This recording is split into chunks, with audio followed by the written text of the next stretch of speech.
Hello, everyone, and welcome to another episode of Brains at Work, designing work for every brain. My name is Carla. I work with people and companies to change the way we work, one neuron at the time. Today, I would like to start from a very common scenario. Imagine you are having a coffee at the coffee machine and you are discussing with a colleague. You start a conversation, the person doesn't seem to understand, but you keep going, and at some point they don't understand anymore, so they ask questions, you respond.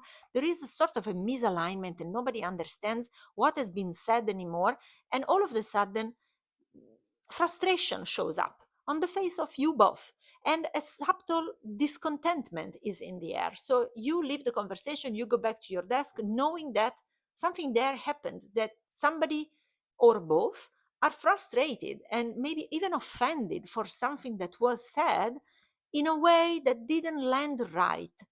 So you stay the whole day with this sense of, What happened right there? I am not sure. May I have hurt my colleague? I don't understand. How do I go back from this? and here we go. This is a situation that we have all encountered, and for some reason, we also have found an explanation for that. For example, we may have said, oh, but he is a manager. I mean, he has to come back to me and apologize, or the contrary, I am under this person, so I necessarily have to go and apologize, even though I know that I haven't done anything wrong, I haven't said anything wrong, and so on. This is common, more common than you think. And there is an explanation for that. There is a framework for that, better said.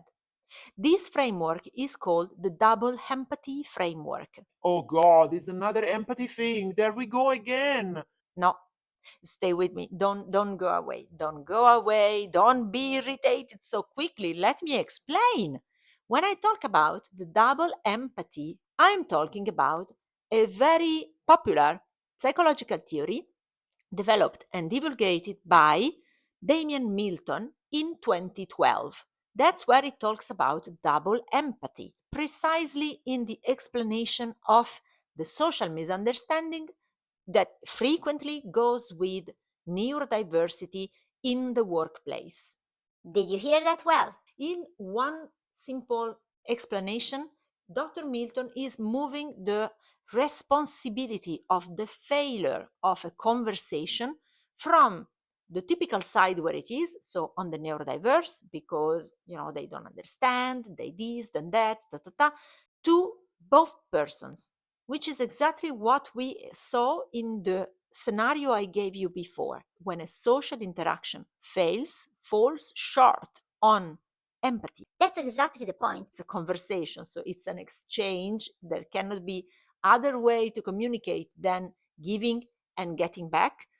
It's there in this exchange that something went wrong on both sides, because on both sides there is a lack of communicative skills and a lack of codes of interaction.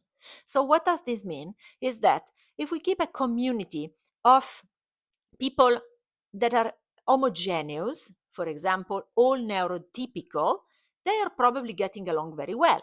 Now let's introduce in them somebody that comes from a different community, so a neurodiverse. And then the situation immediately changed, because the codes of communication that were so often used and embedded in the schematic of the neurotypical are not applicable to the neurodiverse. And the same thing goes in the other way. If you take a community of neurodiverse people, they probably communicate and talk about certain topics. You take them into a community of neurotypical, and there the clash happens. So where is the responsibility? Is it the fault of the neurodiverse? Often this is what we believe. And here is where we make a fundamental mistake, my friends, because quantity doesn't equal quality. How many times have you heard this? How many times have you written this into a slide?